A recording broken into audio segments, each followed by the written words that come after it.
The best old-time radio from people you trust. The Radio Nostalgia Network, where the oldies are still young.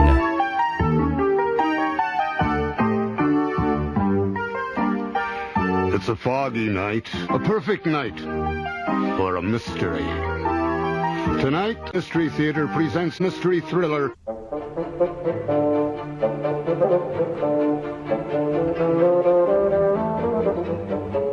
We present The Blue Cross, adapted by John Scotney, with Andrew Sachs as Father Brown.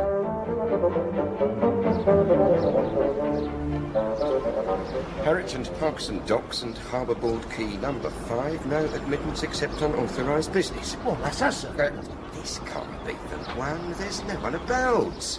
No, there wouldn't be, not in this rain. No, I mean a big passenger ferry. There'd be customs, porters, people milling about.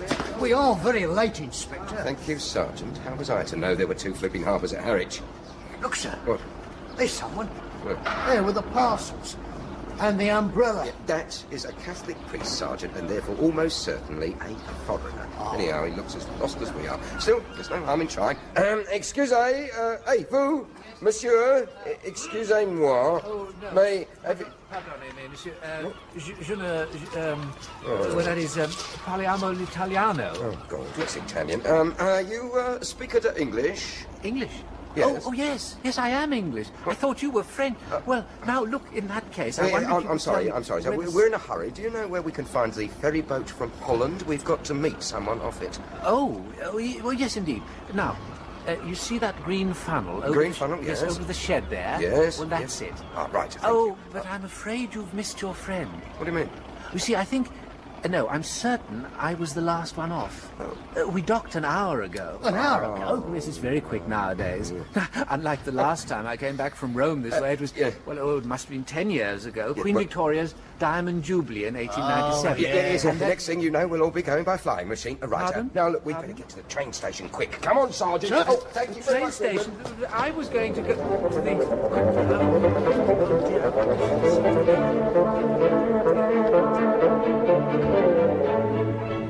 Hurry up, please. Hurry along there. Is this the boat train, Porter? Yes, sir. Hurry up, though. It's going in a few minutes. Oh, right. Yeah, well, we'd better get on the train and hope our man's on it. Half a mo, Inspector. Isn't this him? Here, by the ticket barrier.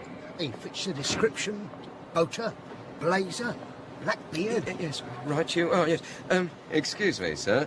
Are you Monsieur Valentin? Monsieur Aristide Valentin? I am. Ah, I am Inspector Bagshaw of Scotland Yard. I've got my card here. Somewhere or other. This is Sergeant. What did I do with my card? Inspector Bagshaw, you are extremely late. Oh. Fortunately, I managed to be the first off the boat and have been checking the passager. He has not passed. Who exactly looking for, sir? Commissioner? Not commissioner, prefect of police, or to my men, chef. Chef, sir? In France, it does not mean cook, Sergeant. No, the man is called Flambeau. Flambeau? It means the torch. Well, I knew that, yes. His real name, they say, is Duroc. Maybe he has many names. He is a colossus of crime. Indeed, in the Paris underworld, he is all-powerful.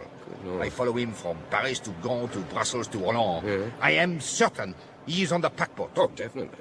All night, all morning, I search the passager. Nothing. But he is a master of disguise, this one. Any particular disguise, sir? Anything, Sergeant. Once he disguised himself as a postbox. Sir? Well, to be exact, he set up a false postbox and hid behind it to await a particular letter. Mostly, though, he is a priest. Priest, of course. It is said he once studied for the priesthood. That priest we saw with the umbrella and the Hang parasol. on, sir. That priest we saw. I just said that, Sergeant. No, sir. Look. What? Here he comes now. Through the entrance. Strike me. Grab him. Arrêtez-vous. Arrêtez. Two trains. Oh, dear. What is it? Oh, Please? don't speak Oh, no, French, no, eh? please. Don't you, Monsieur Flambeau? Pick up that parcel, Sergeant, and watch out. It looks like a gun to me. Be careful, please. I've got it. No, sir. No, it's a cross, sir. This man cannot be Flambeau. He's somewhat on the short side, and Flambeau is somewhat more than 2 meters, over 6'4". And he is a magnificent athlete, almost an acrobat. While this gentleman... Yes, I'm very sorry, Your Reverence. Oh, no, please, it's Yeah. quite all right. What is this, Father? This cross? May I? Oh, yes, please do. Magnifique. Romanesque work. What, about 1160? Yes.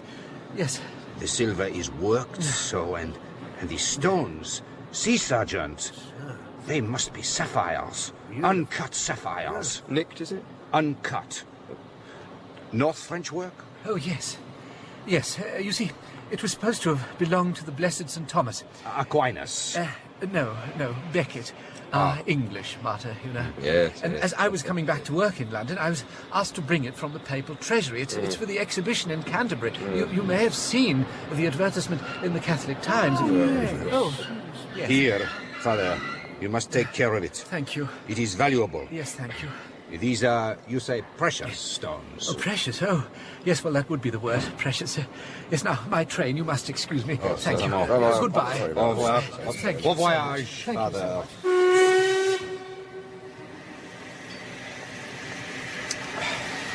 Well, that's it, I suppose. Hey, wait a minute, sir. Weren't we supposed to get that train? Was that the London train?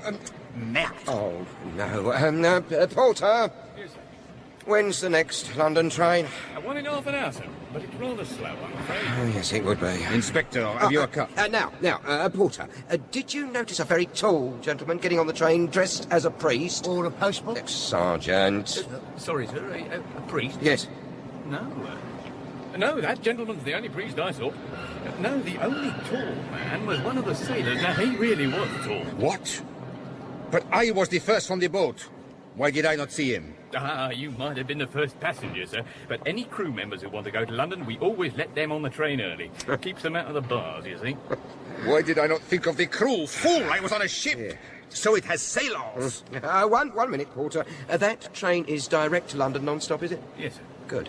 Where is your telegraph office? Just at the end of the platform, sir. There, you can see it. Right. I'm going to telegraph the railway police at Liverpool Street to tell them to hold that tall sailor.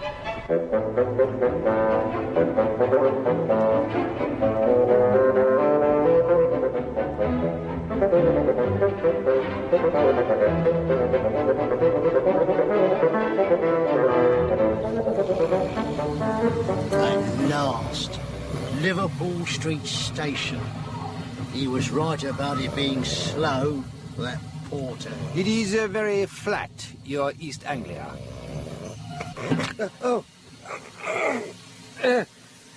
Well, we'll soon know if they got him. Oh, no. No! What is it? What shall we do with it? All right, thank you, Sergeant. That must be the whole crew that constable's got there. They don't look very cheerful, do they, Inspector? Constable, Yes, sir. I'm Inspector Bagshaw. All present and correct, sir. What on earth is going on here? I only wanted one sailor, not all of them. Yes, sir. Well, we weren't quite sure which one you wanted, sir, so we thought it best to hold them all. I mean, none of them exactly fit your description. I mean, they're none of them what you'd call tall, are they? No. Sir. Did any tall man get off that train? No, sir. Well, I'll tell a lie. There was one very tall gentleman, but he wouldn't be. You won't believe this, sir, but he was a Roman Catholic priest. Tell me about this priest. Well, it was funny. Ridiculous, really. He was, like I said, very tall, and with him was this short, Plump. little priest. Frankly, sir, I think the short one was a bit, Simple. Yeah. He got into a terrible muddle with this brown paper parcel and this big umbrella. He dropped one parcel looking for his ticket. Worried him, it did. He burst open. And this Blue cross in it. Yes, sir. That's when the tall one appeared. Came to the little one's aid. A nice gentleman, French, I think. They went off together. I didn't see which way they... Oh. he changed? On the train. Before... You can dismiss your naval review, Constable. Yes, sir. Move along there. I think I need a nice cup of tea. Monsieur Valentin? Tea. No. But perhaps a cup of coffee? There's a tea room in the railway hotel, sir. Yes, very well, Sergeant. Lead the way.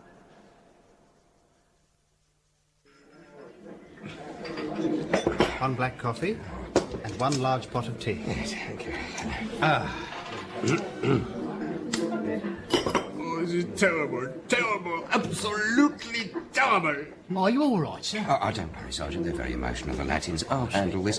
Come now, Monsieur Valentin. We'll find him. The Metropolitan Police, finest police force in West... Find him? Who? Flambeau? Oh, he's always escaping. No. I was complaining it was the coffee. In France, they warned me about English coffee, but this is unbelievable. I put sugar in, it still tastes awful. Well, sir, you should have had tea. When in Rome, eh? Warm the pot, let it stand 3 minutes, put the milk in first. And now the tea. And finally, exactly 1.5 teaspoonfuls of sugar. Stir. And, cheers. Oh, it's terrible, absolutely terrible. It's poisoned. I don't think so. When you were putting the sugar in, I noticed... Waiter! Sir? I want you to taste the sugar in that bowl. Sir? Go on, taste it. Salt. It's salt. I'm most terribly sorry, gentlemen. May I just check? Yes, yes. There's sugar in the salt cellar. Oh, well, I demand to know who's responsible. You know, I do believe it must have been those two clergymen. The ones that threw soup at the wall. Threw soup at the wall? Yes, sir. You can see the mark over there.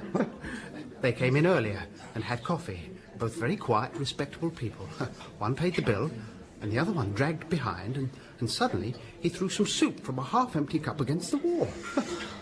And the funny thing was, one was very tall, and the other was very short and plumpish, and he carried a big umbrella and some brown paper parcels. Yes, sir, exactly. Do you know them? And it was the tall one who threw the soup. No, sir, the short one. I went after them. They were too far off, though. I could just see them in the distance going round the corner into Carstairs Street. Carstairs Street? Out the front, right and then left. I know this. Yes, Sergeant. Keep the change. Thank you very much, sir.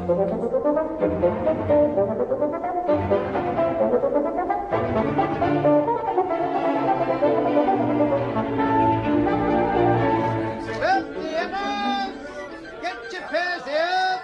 Here we are, Carstairs Street. But they must have left half an hour ago. Somewhere a man must begin. Look carefully. Who knows? Perhaps some oddity that might have caught the eye of the pursued might also catch the eye of the pursued. Speaking of oddities, sir, look at this greengrocer's store. Lovely apples. See, best tangerine oranges, 2 a penny. Finest Brazils, 4p a pound. Yes, they are expensive, Sergeant, but I confess I don't see the relevance. But, sir, the price tickets for the oranges has been put on the nuts, and the one for the nuts substituted for the ticket for the oranges. And where have we met this highly subtle form of humour before? Excuse me, my good man. Yeah? There are 2 price tickets wrongly placed on your stall. I ask, is there some connection between these nuts and oranges? And 2 clergymen, one tall, the other short? What? Oh, I didn't notice that. There. As for those clergymen, I don't know what you got to do with them, but if you're one of their friends, you can tell the short one I'll knock his block off if he upsets my apples again. Yes, I'm Inspector Bagshaw. Here, my card. Well, where is it? And never mind. What's this about upsetting your apples? It's not a police matter, Inspector. Huh? If you ask me, that little parson was drunk. He knocked over all my apples. Did you see which way they went? Sergeant, yeah, excuse me, did you... yellow horse omnibuses over there. They must go to Hampstead. It was just leaving, that's why I didn't catch them. And so, shall we take one of those buses? Well... Come on, Inspector. Wouldn't it be better to take the motor taxi, sir? It's 4 times as quick. Besides, I've never been in a... Quite full. If only we knew where we are going. If you know where a man is going, get in front of him. But if you want to guess what he's doing, keep behind him. Here, we'll go upstairs. I'm afraid it's not the time of year for an open bus stop. I'm sorry. All we can do is to keep our eyes skinned for some strange thing. What sort of strange thing, sir? Any sort of strange thing.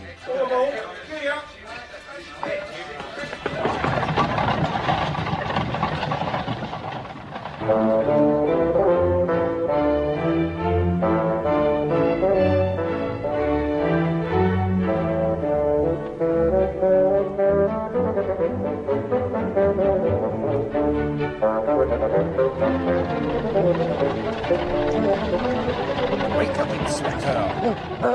Oh, I'm sorry, I dozed off it. Oh, it's a little bit cold one tonight. We will have, I think, very soon one of your famous London fogs. Yes. This journey seems to have lasted for hours. That last place, the draggled taverns, the dreary scrubs, it seemed it was the end of the universe. No, sir, Camden Town. Look, they're lighting the gas. 5 and 20 to 5. Oh, yes, yes. The nights really are drawing in now. What with the fog in the dark, we won't be able to see a thing soon. It's all right. Look! Look there! That restaurant place where the lights were lit. Our cue at last. The broken window. Stop the bus driver. Sir?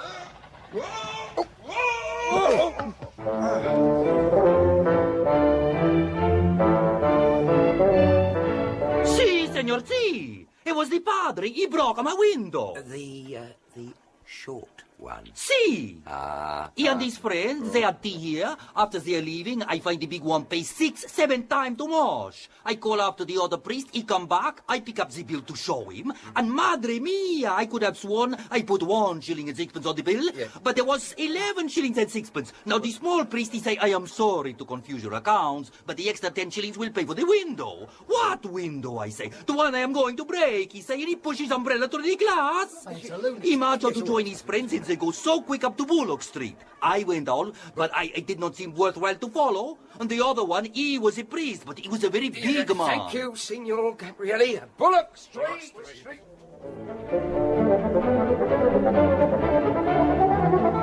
It's here. No, Bullock Street is here. Bullock Street? Yes, Bullock Street, yes. Well, there we are. This is it. Bullock Street. Dead as a dodo. Yes, well, what do we do now? I am flummoxed. I think it's time for another of your brilliant intuitions, sir. I'm afraid, Inspector, I too am flummoxed. In that case, gentlemen, might I suggest that we try more routine police methods? Huh? We could make inquiries. How so? Well, we could ask in this shop here. Yes. Well, it's a good idea, Sergeant. Yes. Good thinking. Well, now, leave this to me. Can I help you, gentlemen? Yes, good evening, madam. We are police officers. Here is my... show the lady your warrant card, Sergeant. Here it is, sir. Now, in pursuit of... If you've come about the parcel, I've sent it off already. Parcel? I mean the parcel the gentleman left. The clergyman. 2 clergymen? Yes, sir. These 2 clergymen, they came in about 20 minutes ago. Yes. And then what? Yes. They bought some peppermints. Bought some... Anyway, a few minutes later, one of them came back. Have I left a parcel? Well, Yes. I looked everywhere, but I couldn't see one. So he says, never mind, but if it should turn up, please post it to this address. And he left me the address and a shilling for my trouble. Well, sure enough, I thought I'd looked everywhere, but I found he had left a brown paper parcel. So I posted it, somewhere in Canterbury. But as the thing seemed so important, I thought perhaps you police had come about it. So we have. Have you any idea which way they went, the clergymen? Oh, yes, sir, the one that came back. I should think he was up from the country, a bit slow, you know. Yes, a bit simple. He asked me the way to Hampstead Heath. Straight up there, I said. But you want to be careful, what with the dark and this fog. And the rain. Yes, I must, he said. Got me to draw him a map, show him the best way across. Then he dashed off and forgot it. Oh, look, here it is. Oh, that's funny. I don't remember that cross on it. You see that little cross?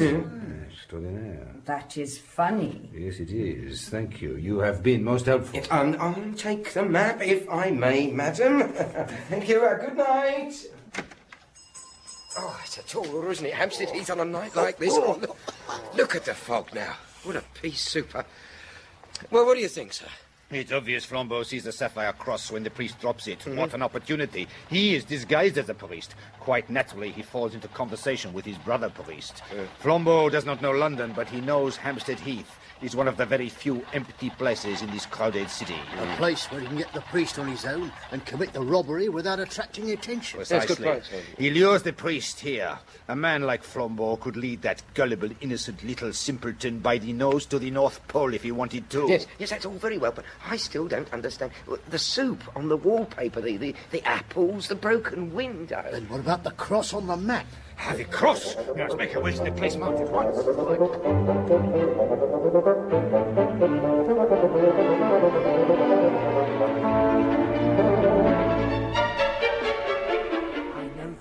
Charge the church with lowering reason, but it's just the other way. I'm afraid There they are, there, on the bench. You can just make them out through the fog. Exactly the spot marked on the map. Exactly. Yes. We'll creep up on them.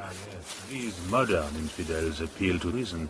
But who can look at those millions of stars and not feel that there may well be wonderful universes above us where reason is utterly unreasonable? No. No, reason is always reasonable. And alone on earth, the Church makes reason really supreme. Alone on earth, the Church affirms that God himself is bound by reason. Yet who knows if in that infinite universe there's... No. Reason and justice grip the remotest and the loneliest star. You can imagine any mad botany or geology you please. Think of forests of adamant with leaves of brilliance. Think the moon as a blue moon, a single elephantine sapphire. But don't fancy that all that frantic astronomy would make the smallest difference to the reason and justice of conduct. On plains of opal, under cliffs cut out of pearl, you would still find a notice board, "Thou shalt not steal." So, you know, little priest. Well then, you had better hand over the sapphire cross. No. We are all alone here. I could pull you to pieces like a straw doll. I'm sure you could, but you see, I don't have it. I left it behind in the sweet shop. Eh? You remember I went back to ask if I'd left a parcel? Well, I hadn't, but I did then, if you see what I mean. I don't believe you. Give me those parcels. Ça suffit, Flambeau. Dans les mains. J'ai un pistolet. Sacré nom d'ami. Valentin, qu'est-ce que vous faites ici? Right, stay where you are, both of you. Well, my little bumpkin. It seems you are remarkably fortunate. Who could have expected the head of the Paris police here? Well, as a matter of fact, I rather expected him. Put away that gun, will you, Monsieur Valentin? Please, that's not our way in this country. What do you mean you expected me, father? Well, I recognized you from the newspaper, so I realized you must be pursuing someone. And then this gentleman, only I wasn't sure, and it would never do to make a scandal against one of our own clergy. I had to test you, Monsieur Flambeau. Pardon? As a man generally makes a small scene if he finds salt in his coffee. If he doesn't, he has some reason for keeping quiet. I changed the salt and sugar. You kept quiet. Yes. A man usually objects if his bill is 6 times too large. If he pays it, he has some motive for being unnoticed. I altered the bill. You paid. And what about the soup and the apples? The window? Ah, well, Mr. Flambeau would not leave any tracks for you to follow, so somebody had to. But, as a matter of fact, another part of my trade, too, made me sure you weren't a priest. What? You attacked reason. That's bad theology. Priest, I salute you. And now, monsieur, adieu. Tally ho! I see. God, what a jump! Quick after him, Sergeant! What a jump! I'll bring him down. No, Valentin. No gunplay. Sergeant, go that way. I'll go this way. Valentin, you stay there. Fools! I had him in my... Still, after all, perhaps I could not wish to have shot the famous Flambeau. Oh. Tell me, priest, what made you suspect him? Oh, well, there was a little bulge up the sleeve of his cassock. Ah, I thought the spiked bracelet. Oh, Dieu. Oh, la, la, la, la, la. How in Tartarus did you ever hear of this spiked bracelet? Oh, one's little flock, you know. Well, when I was a curate in Hartlepool, there were 3 of them with spiked bracelets. Yes. You know, a man who spends half his time hearing confession is unlikely to be unaware of human evil. Yes, perhaps it's you, police, who are the more innocent. Your duty is to arraign men in the public court before a judge. Mine is to absolve them in the sealed secrecy of the confessional before the highest judge of all. Naturally, they conceal their evil deeds from you. To me, they tell them. Ah, here's the inspector. Oh, are you hurt? Are you hurt, Inspector? Twisted my ankle. Oh, just sit down. Yes, please, here. Sit down. Oh, that's better. Oh, this fog. We'll never get him now. Sir, I'll have to make a report on this. I'll need your name. Just give me... well, yes, of course. No, but it's Brown. Where's my J. notebook? Brown. It's Father Brown. Of course, I suppose that's... Damn it. I say... What? Have you... Well, I seem to have... Look, my umbrella. Well, I can't find my notebook. Here. Can I borrow any your chance? notebook? See my umbrella. In The Blue Cross by G.K. Chesterton, the part of Father Brown was played by Andrew Sachs. Flambeau, Olivier Pierre. Bagshaw, Bill Wallace. Sergeant, Alan Thompson. Lady Shopkeeper, Ellen McIntosh. Restaurateur, Trader Faulkner. Valentin, John Abineri. Constable, Trevor Nichols. Porter, Graham Blocky. Waiter, Robin Summers. The Blue Cross was adapted by John Scotney and directed in Bristol by Alec Reed.